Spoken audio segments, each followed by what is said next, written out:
సడన్గా వచ్చావు, కళ్యాణ మండపం నుంచి ఎత్తుకొచ్చావు, అంతమంది వెంటపడ్డారు. ఏంటి ఎందుకని అడగవా? ఎందుకు తల్లి, మళ్ళీ నేను అడ్వాంటేజ్ తీసుకున్నాను అనడానికే. ఏం అక్కర్లా. మా నాన్న యుఎస్లో పెద్ద బిజినెస్ మ్యాన్. రీసెంట్గా జరిగిన ఒక యాక్సిడెంట్లో మా అమ్మ నాన్న ఇద్దరు చనిపోయారు. మా అమ్మతో పాటు పుట్టిన ఇద్దరు అన్నయ్యలు వినుకొండలో ఉన్నారు. మేవంటే వాళ్ళకి ప్రాణం. మే ఊరికి వస్తే ఫెస్టివల్ లాగా జరుపుతారు.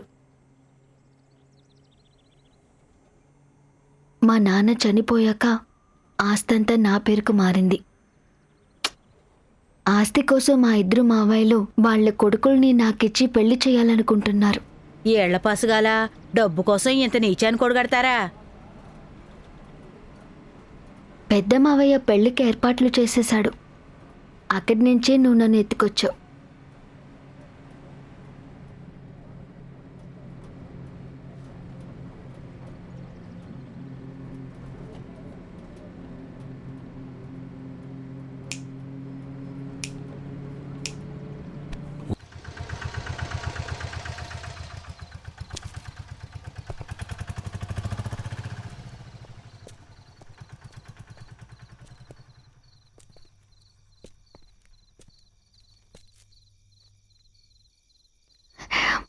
ఓకే శివ, నేను బయలుదేరుతాను. థ్యాంక్స్. లేదు, మా ఫ్రెండ్ ఇంటి దాకా వచ్చి. వద్దు శివ, నువ్వు నా కోసం ఇంత దూరం రావటమే చాలా పెద్ద విషయం. మా ఫ్రెండ్ ఇంట్లో పేరెంట్స్ ఉంటారు, వాళ్ళు నువ్వు ఎవరని అడుగుతారు. అందుకే. సరే, జాగ్రత్తగా వెళ్ళు. ఫోన్ చేయి. Okay, bye. బాయ్.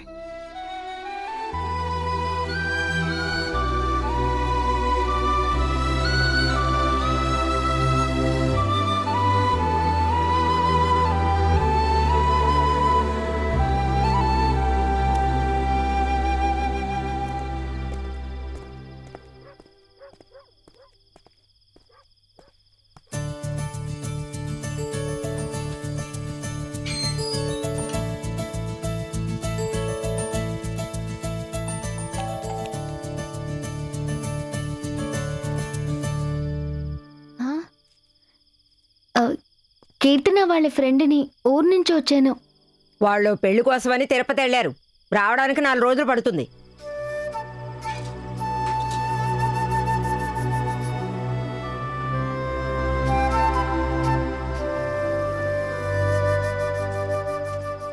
జగన్ వచ్చినా పార్టీ అడుగుతున్నారు, బాబు వచ్చినా పార్టీ అడుగుతున్నారు. నేను డబ్బులు ఎక్కడ తెచ్చి పెట్టను రా. ఫిగర్ అదిరిందిరా బావా.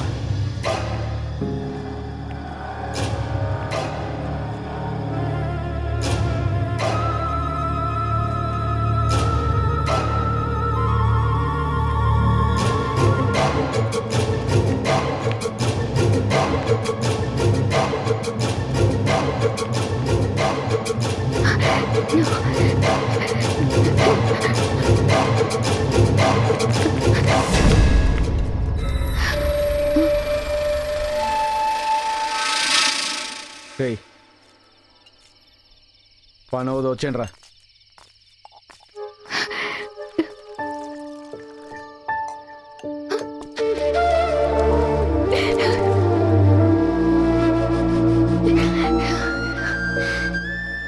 సరే, వెళ్ళిపోయారు. అడ్వాంటేజ్ తీసుకోకు. అదేం లేదు. నువ్వు వెళ్ళేదేంటి? ఎక్కడ వెయిట్ చేస్తున్నావే? టీ తాగుతున్నా. ఏమైంది మీ ఫ్రెండ్ ఇల్లు? కీర్తన వాళ్ళు తిరుపతి వెళ్ళారట. రావటానికి 5 రోజులు పడుతుంది. ఇప్పుడు ఇంటికి కూడా వెళ్ళలేను. నాకేం చేయాలో అర్థం కావట్లేదు. అడ్వాంటేజ్ తీసుకున్నాను అనుకోనంటే నేను ఐడియా చెప్పనా? జానకి, హలో. మీ పేరు? I'm Pooja. Pooja, nice name. Thanks. Please come. లెక్కలు సరిగ్గా చూసావా? నేను ఆల్రెడీ చూసాను, నువ్వు ఒకసారి చూడు. నువ్వు చెప్తున్నావు కాబట్టి ఓకే. నమస్కారం రఘు అంకుల్. నన్ను రఘు అని స్వామీజీ మాత్రమే పిలుస్తారే. నన్ను కూడా ఆయనే పంపించారు అంకుల్. ఓ, స్వామీజీ పంపించారా? అవును. అలాగా, కూర్చోమ్మా. లేదు పర్వాలేదు. ఇట్స్ ఓకే, కూర్చోమ్మా. నమస్కారం లక్ష్మి ఆంటీ. నమస్తే Sundari aunty. Hi Satya. Hi. Hey Manju come.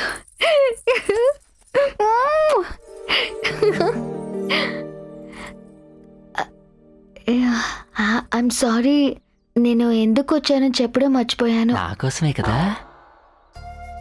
మా అమ్మ నాన్న ఒక యాక్సిడెంట్లో చనిపోయారు. అయ్యో, లారీ గుద్దేసిందా? చిన్న వయసు నుంచి స్వామీజీ ఆశ్రమంలోనే పెరిగాను. ఇప్పుడు నాకు మెడికల్ కాలేజీలో సీటు దొరికింది. కాలేజ్ ఓపెన్ చేయడానికి ఇంకో 10 రోజులు అవుతుంది. అంతకుముందు బుక్స్, హాస్టల్ మొత్తం వెతుక్కోవాలి. ఇక్కడి నుంచే వెతుక్కోండి, ఇది మీ ఇల్లే అనుకోండి. నేను మీకు హెల్ప్గా ఉంటాను. స్వామీజీ మాకు దైవంతో సమానం. నువ్వు ఇక్కడ ఎన్ని రోజులు ఉండదలుచుకుంటావో ఉండి నీ పనులన్నీ చేసుకోవచ్చు. సుజాత, అయ్యా, ఈ లగేజ్ తీసుకెళ్లి రూమ్ లో పెట్టమ్మా. ఏ రూమ్ లో పెట్టమంటారు? బాత్రూమ్ లో పెట్టు. ఎలా అడుగుతుందో చూడు. నా రూమ్ లో పెట్టు. వద్దమ్మా, శివ రూమ్ ఖాళీగా ఉంది కదా, అందులో పెట్టు. సరేనయ్యా. శివ ఎవరు uncle? Very very bad person. Behaviour బాలేదని అంకుల్ బయటికి నెట్టేశారు. రేయ్, నువ్వు ఊరుకోరా. నువ్వు వెళ్ళమ్మా, వెళ్ళి ఫ్రెష్ అవ్వు. Thank you uncle.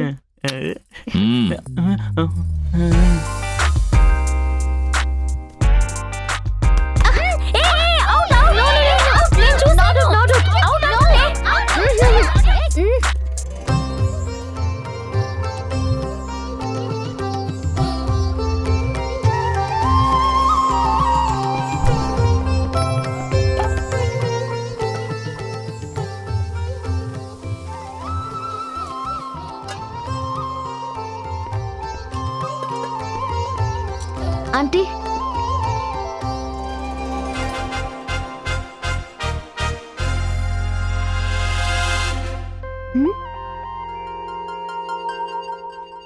Aunty, uncle daily ఆ షీల్డ్ని చూసి ఎందుకు మురిసిపోతున్నారు?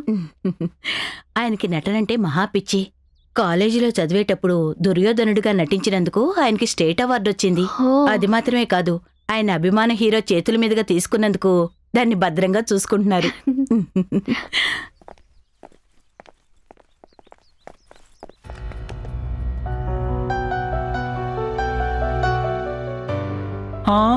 వీడా? వాడు మళ్ళీ ఎందుకు వచ్చాడో అడుగు. రేయ్, తప్పు చేసి వెళ్ళిపోయావుగా, చెప్పు మళ్ళీ ఎందుకు వచ్చావు? పక్కింటికి వెళ్ళాను. ఇది మీ ఇల్లు కాదు బాబు, పక్కిల్లే మీ ఇల్లు, అక్కడికి వెళ్ళని చెప్పారు. అందుకే ఇక్కడికి వచ్చాను. అది పెళ్లి చేసుకుని హ్యాపీగా వెళ్ళిపోయింది. నేనే రోడ్డు మీద ఉన్నాను. చూసావా మామయ్య ఎంత పొగరుగా మాట్లాడుతున్నాడో? రేయ్, అదంటే చిన్నపిల్ల, ఏదో తెలియక తప్పు చేసి ఉంటుంది. తెలియకుండా చేసిందా? తెలివిగా చేసింది. లాస్ట్ మినిట్లో నా దగ్గరికి వచ్చి అబ్బాయి లేకపోతే సూసైడ్ చేసుకుంటారని చెప్పింది. ఏం చేయాలో అర్థం కాలేదు. మరీ అడిగితే హెల్ప్ చేశాను. తనతో మాత్రం అందరూ ఫోన్లో జాలీగా మాడుతున్నారంటగా. చూసారా మామయ్య, ఇన్ఫర్మేషన్ మొత్తం తెలుసుకుని మరీ వచ్చాడు. కోపంలో మీరు డబ్బులు పంపించడం కూడా మానేశారు. నేను సరిగ్గా తిండి కూడా తినట్లేదు తెలుసా. బెంగతో అంత చిక్కిపోయాను చూసారా. నువ్వెప్పుడు లావుగా ఉన్నావురా? సన్నపడ్డాడట. నీటి చుక్క తాగాలన్నా కూడా చుక్కలు కనిపిస్తున్నాయి. గమనించారా? చుక్క కలవాటు పడ్డాడు. చుక్క అంటే నువ్వేసే చుక్క కాదు మావయ్య, మినరల్ వాటర్. ఏదో నా ఫ్రెండ్ డేవిడ్ ఉండబట్టి మేనేజ్ చేశాను. నీకు హెల్ప్ చేస్తున్నది డేవిడ్ కాదు, మీ పెద్దనే ప్రతి నెల డబ్బు పంపించి డేవిడ్ ఇవ్వమని చెప్పారు. తెలుసుకో. సీరియస్ గానా? ముష్టతో డేవిడ్గా బాగా బిస్కెట్ ఇచ్చావు కదరా. సరే, పాస్ట్ ఇస్ పాస్ట్. మీకు ఓకే అంటే లోపలికి వస్తాను, కాదంటే చెప్పండి, నేను బయట ఎక్కడైనా ప్లాట్ఫామ్ మీద పడుకుంటాను. నీకదే బెటర్, పోరా. పూజ, అంకుల్. కొంచెం ఇలా రామ్మా. ఏంటి అంకుల్? వీడేనమ్మా శివ. వీణ్ణి క్షమించి ఇంట్లోకి రానిద్దామా? అంకుల్ తప్పుగా అనుకోకండి, ఇది మీ కుటుంబ విషయం. ఇందులోనే తలతోర్చడం అంత కరెక్ట్ కాదు. అలా అనకమ్మా. నువ్వు స్వామీజీ ఆశ్రమంలో ఆయన కట్టుబాటులో పెరిగిన పిల్లవి. అందుకని నువ్వు చెప్తే ఆయన చెప్పినట్టే. అందుకే చెప్పమన్నాను. చెప్పు.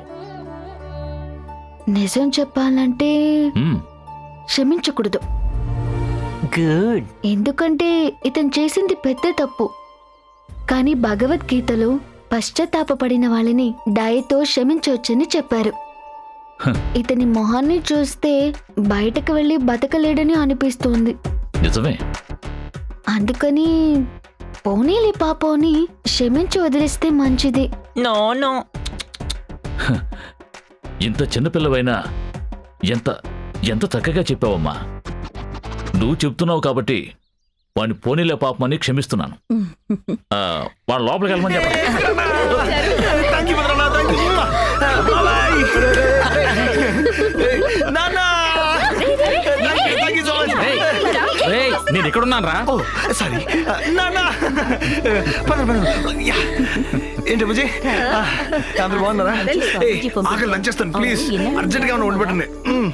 సరే, ముందు ఫ్రెష్ అవ్వు, భోంచేద్దు గాని. ఎన్ని రోజులు ఈ ఇంట్లో అన్నీ ఉన్నా కూడా ఏదో తక్కువైందని చిన్న ఫీలింగ్ ఉండేది. ఇప్పుడు వీడు వచ్చిన తర్వాత ఆ లోటు తీరింది. తప్పు చేసింది కల్పనైనప్పటికీ వీడా తప్పుని తన్నెత్తి మీద వేసుకున్నాడు. ఇతరులకి ఏదైనా కష్టం వస్తే తన ప్రాణాలు ఇవ్వడానికైనా రెడీ అమ్మ వీడు.